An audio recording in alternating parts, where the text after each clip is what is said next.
Halo para rebahaners, kembali lagi di channel Sandi Film. Apa kabar kalian semua para setiap penonton Sandi Film?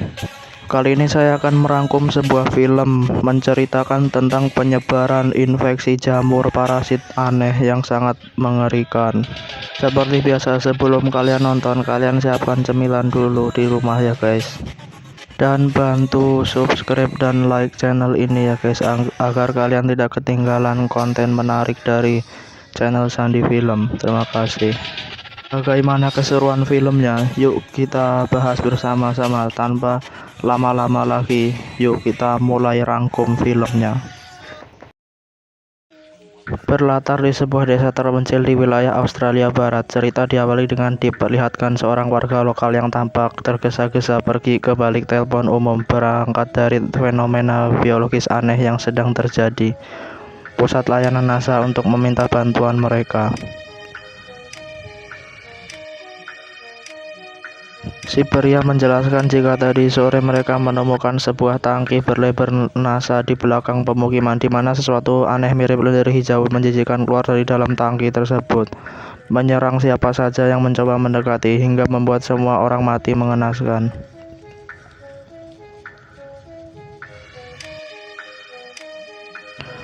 72 jam kemudian, seorang dokter ahli biologis pun dikirim oleh NASA untuk memeriksa lokasi kejadian. Tak sendiri, di sana sudah ada petugas militer, yaitu Agent Robert yang rekannya bernama Romano, yang juga mendapat laporan sama terkait fenomena aneh di malam itu.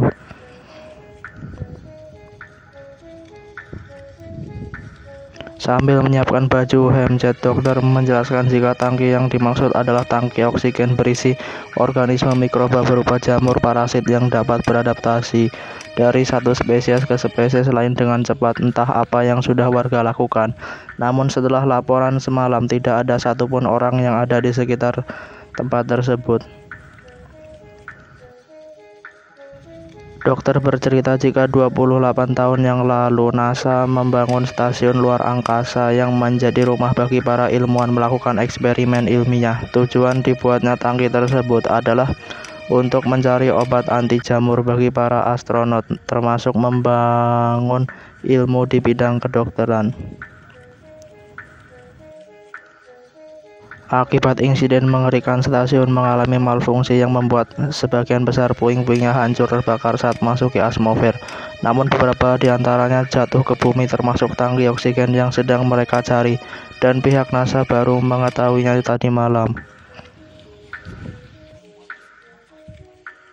Terdapat sekitar 14 rumah, 2 mobil pribadi, dan 1 koper berisi pakaian di depan pintu radio butut yang masih menyala dan jemuran sawit yang belum diangkat, di mana mereka semakin dibuat heran dengan kemana perginya semua orang, seolah lenyap bak ditelan angin.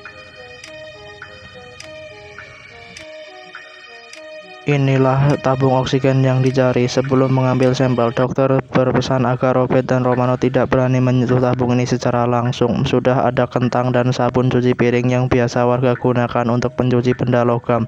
Dokter mendapati sebagian tangkinya sudah dibersihkan.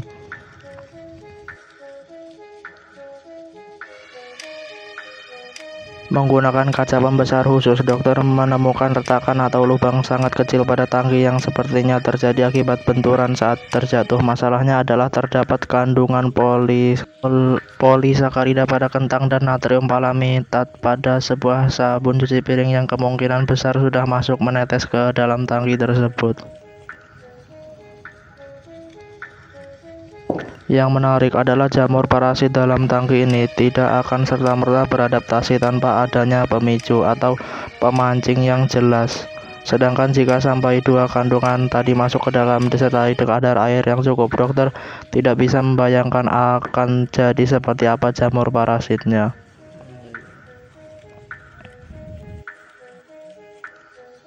Dan benar saja, ketika dokter mendekatkan kaca pembesar ke dalam retakan yang rusak, ia melihat organisme berupa cairan lendir hijau seperti yang dilaporkan oleh si warga lokal, yang ketika dokter semakin mendekatkan kacanya, tiba-tiba seolah bisa mendeteksi organisme lain di sekitar. Lendir hijau itu pun muncrat dan menempel pada sepatu si dokter. Tak lama Romano menyuruh Robert dan dokter naik ke atap rumah untuk menyaksikan pemandangan mengerikan ketika semua warga sudah tewas dalam kondisi tubuh mengering.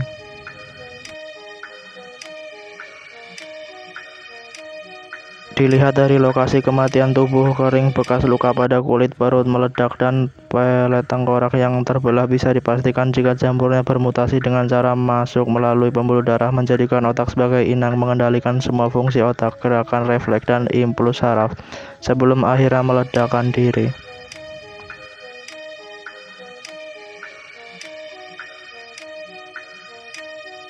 Hampir mirip seperti parasit cacing pita hijau yang memaksa siput bergerak ke tempat yang lebih tinggi dan terbuka agar burung memakannya. Jamur parasit ini juga menyeret korban pergi ke tempat terbuka seperti atap, tapi bukan untuk dimakan pemangsa lain, melainkan dia menunggu sampai jamur parasitnya tumbuh sempurna dan meledakkan diri untuk melakukan penyebaran selanjutnya.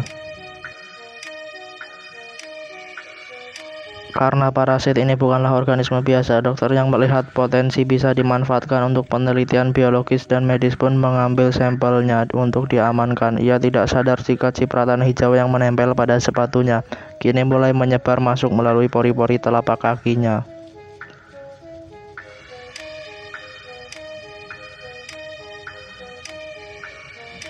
Setelah menyimpan sampelnya ke dalam kotak khusus, dokter tiba-tiba merasakan gejala aneh seperti mencium bau tidak sedap padahal sedang memakai baju HMZ paling steril.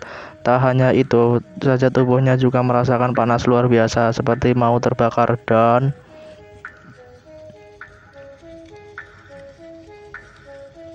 ya, dokter pun muntah angin lunca disusul dengan jamur parasit yang mulai menyebar mengendalikan otaknya. Dokter benar-benar kehilangan kendali saat parasit memaksa tubuhnya untuk masuk ke dalam mobil, melakukan sesuatu yang sangat gila, yaitu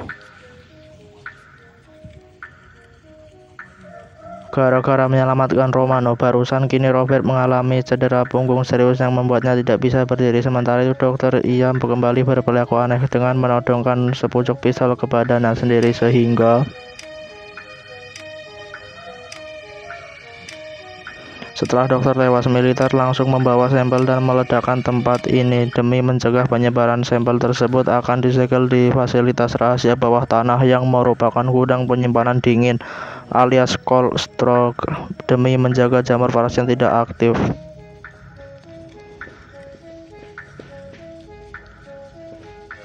Setibanya di sana, petugas langsung membawa sampelnya ke subel atau lantai terbawah dari fasilitas. Ini disimpan dalam ruang kedap steril super dingin dan tetap menjadi aset rahasia milik negara. Belasan tahun kemudian, setelah pemerintah yakin jika jamur parasitnya sudah tidak aktif, fasilitas rahasia yang dulu diawasi puluhan personil selama 24 jam penuh kini resmi ditutup. Bahkan tanahnya pun laku terjual dalam sebuah acara lelang tanpa memindahkan dulu aset yang ada di sana. Dan kisah akan berfokus pada seorang petugas security yang bekerja di perusahaan jasa penyimpanan barang bernama Travis. Tidak jauh beda dengan pemerintah, pemilik baru menjadikan lahan ini sebagai perusahaan self-strong alias gudang penyimpanan mandiri untuk barang rumah tangga atau bisnis umum. Sedikit informasi bahwa baik self-storage ataupun cold storage adalah sama-sama gudang penyimpanan barang yang sudah dilengkapi dengan pendinginan. Bedanya, self-storage umumnya digunakan untuk menyimpan barang seperti alat rumah tangga, dokumen, atau furnitur dengan suhu standar, sedangkan cold storage adalah gudang khusus untuk barang yang tidak mudah busuk atau rusak seperti makanan atau farmasi dengan suhu tinggi bahkan sampai tingkatan beku. Ketika sedang meriksa barang, itulah Travis dibujuk oleh temannya untuk Gavin untuk mencuri beberapa barang milik klien. Si Gavin ini memang sudah biasa mencuri dari gudang dan melaporkannya sebagai kasus perampokan toko yang meski sudah dibujuk beberapa kali, Travis tetap menolak tawaran tersebut.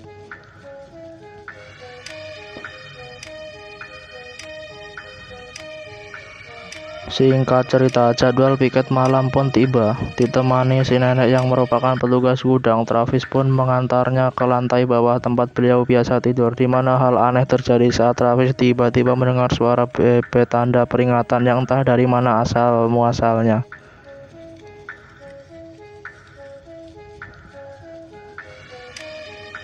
Tak hanya Travis dan si nenek, di sana juga pun petugas bernama Naomi yang akan menemani Travis berjaga. Tak lama Naomi mendapat panggilan dari mantan suaminya bernama Mike yang kekeh ingin mengajaknya balikan. Namun karena watak si suami yang suka doyan judai online, Naomi menolak permintaannya.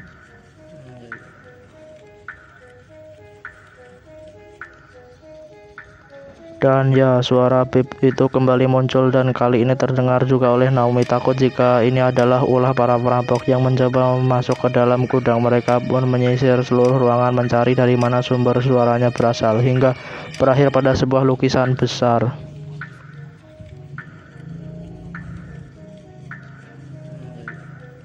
Yakin jika suaranya berasal dari balik dinding lukisan ini, Travis pun pergi ke gudang mengambil linggis untuk melakukan pembongkaran, dan tebak apa yang mereka temukan.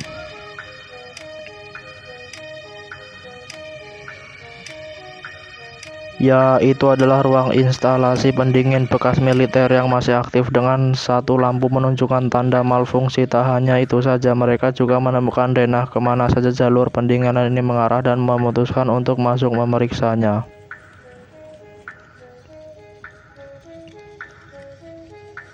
Berlokasi di lantai paling atas bekas bangunan lama, mereka menemukan beberapa komputer, baju handset, dan perangkat lain untuk entah digunakan untuk apa. Dan tiba-tiba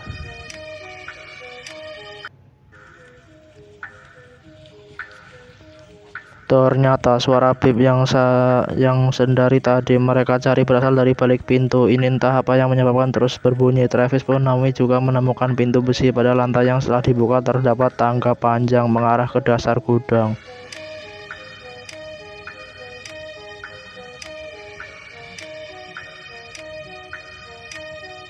Setibanya di ruang sub-level atau ruang paling bawah, mereka menemukan pintu baja dengan lain peringatan radiasi tinggi dan hanya boleh digunakan atau dibuka oleh staff only. Namun karena sudah diselimuti rasa penasaran, mereka tetap kekeh membukanya dan mendapati ruang penyimpanan jamurnya sudah bolong.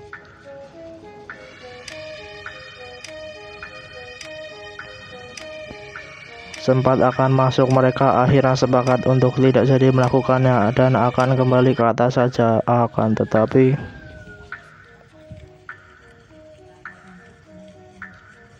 ya, itu adalah sekumpulan tikus yang sudah terkontaminasi oleh jamur parasitnya. Merinding dengan runcit, itulah kondisi yang Travis dan Naomi rasakan saat ini hingga mereka memutuskan untuk segera pergi dari sana.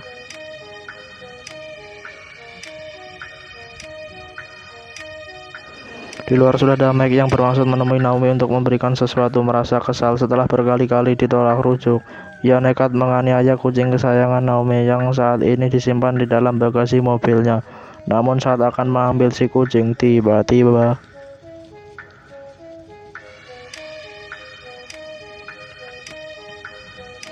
ya, itu adalah si kucing yang kembali pulih dengan wujud menyeramkan setelah terpapar oleh jamur parasitnya. Entah sejak kapan bagaimana cara si jamur menyebar, namun si kucing tiba-tiba naik ke atap gedung dan menancapkan papatuknya pada sebuah antena TV, dan cipratan tubuh si kucing barusan malah menempel pada wajah seekor rusa, termasuk pada wajah Mike yang kebetulan masih berada di sana, sehingga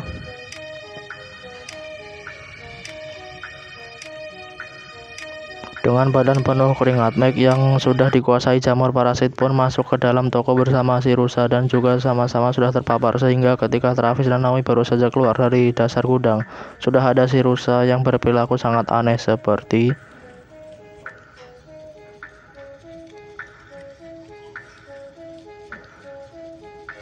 Travis benar-benar dibuat geleng kepala saat melihat kelakuan si rusa yang seperti orang linglung. Sempat akan menelpon polisi. Hal itu tampaknya percuma saja karena keberadaan mereka keburu diketahui oleh si rusa yang sekoyong-koyong menghancurkan dirinya sendiri.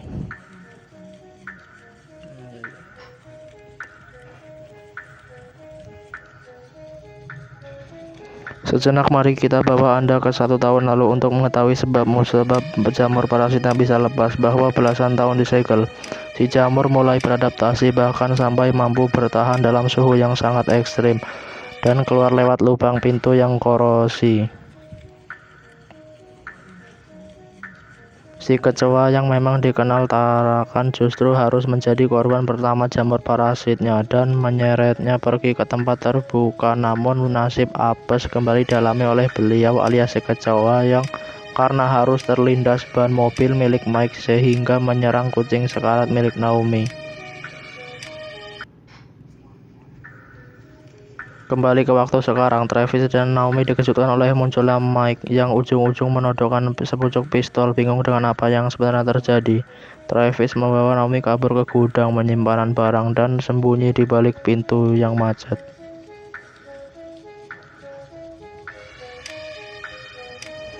Ketegangan pun kembali terjadi saat peredam pistol milik Mike copot macet melindungi tempat arah pintu yang macet. Tapi beruntung Travis berhasil mengembalinya tempat ketahuan sampai ketika Naomi mengira mantan suaminya sudah pergi. Tiba-tiba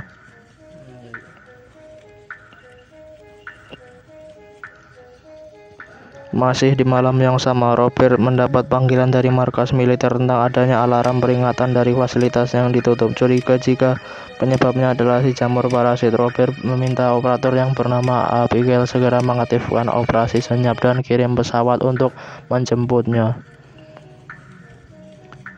Sedang mengangkut televisi, Travis Naomi nekat keluar maksud memperingatkan mereka, namun hal itu tampaknya percuma saja karena Mike sudah terlebih dahulu berada dalam sana sehingga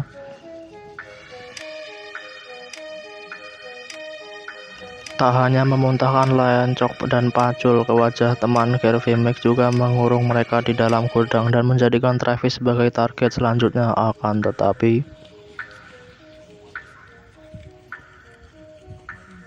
ya, itu adalah si nenek yang datang tepat waktu dan berhasil menghancurkan Mike sampai berkeping-keping. Setelah membawa nenek ke tempat aman, kini Travis harus menghadapi Griffin yang masih saja tidak peduli dengan kekacauan yang sudah jelas di depan matanya dan justru malah memaksa Travis untuk membuka pintu gudangnya.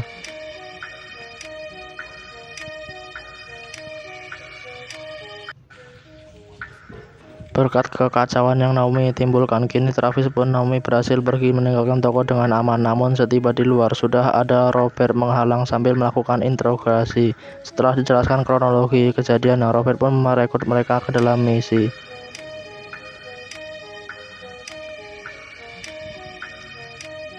Sementara Robert akan mengundang di pintu depan menghabisi siapa saja yang sudah terpapar, Travis dan Naomi justru mendapat tugas berat dengan harus membawa nuklir ke dalam mengaktifkannya di dasar terowongan. Ada sekitar 10 menit sampai nuklirnya meledak. Mereka harus secepatnya keluar dari sana.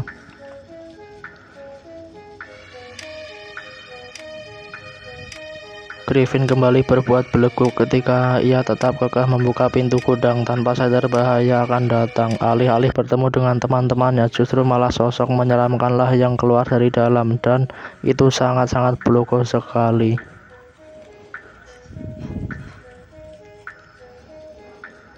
Alhasil satu teman terpapar pun lari keluar bermaksud mencari tempat lebih terbuka. Dibantu Abigail menggunakan drone untuk mendeteksi suhu panas tubuh tidak biasa, ia mendapati si teman sedang berlari ke arah Robert berjaga sehingga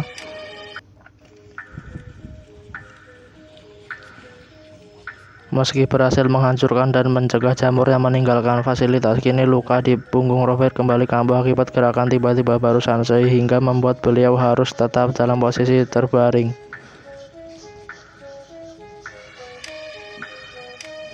Tersisa 2 teman masih terpapar. Griffin menyeret mereka keluar entah untuk tujuan apa lagi. Melihat satu temannya kabur, ia sama sekali tidak peduli dengan tetap menyuruh satu teman menghadap ke dinding kaca tanpa sadar jika di depan sudah ada robot yang siap menembak.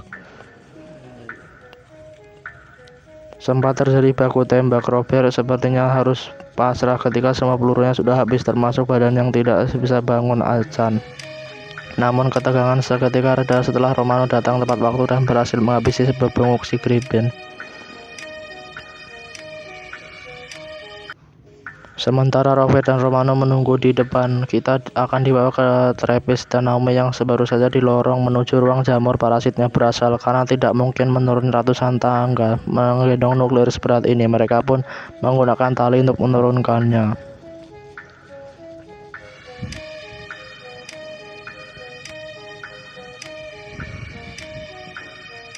Setibanya di dasar terowongan, kini Travis tinggal menyalakan pemicu dan secepatnya keluar dari sana. Namun setibanya dibuka, Robert diam-diam sudah lebih dulu mengaktifkan nuklir yang sejak masih di dalam mobil. Tersisa 6 menit sampai ledakan hebat terjadi.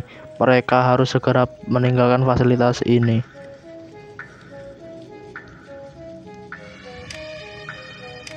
Karena baju hazmat yang memperlambat Travis, Naomi pun langsung melepasnya untuk mempercepat pergerakan. Namun seketika waktu tersisa kurang dari 2 menit, mereka masih harus bergelut dengan anak tangga yang sangat panjang. Dan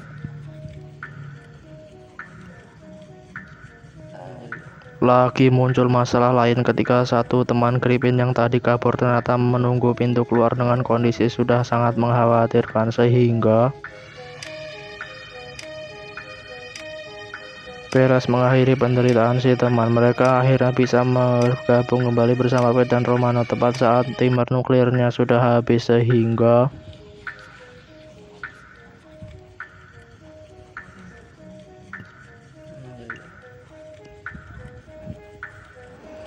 disinilah Robert sekarang dirawat akibat beberapa luka ringan pasca kejadian kemarin malam. Tidak ada korban jiwa selain Griffin dan orang-orang yang sudah terpapar. Robert juga mendapat penghargaan langsung dari Bapak Presiden berkat aksi heroiknya menyelamatkan umat manusia.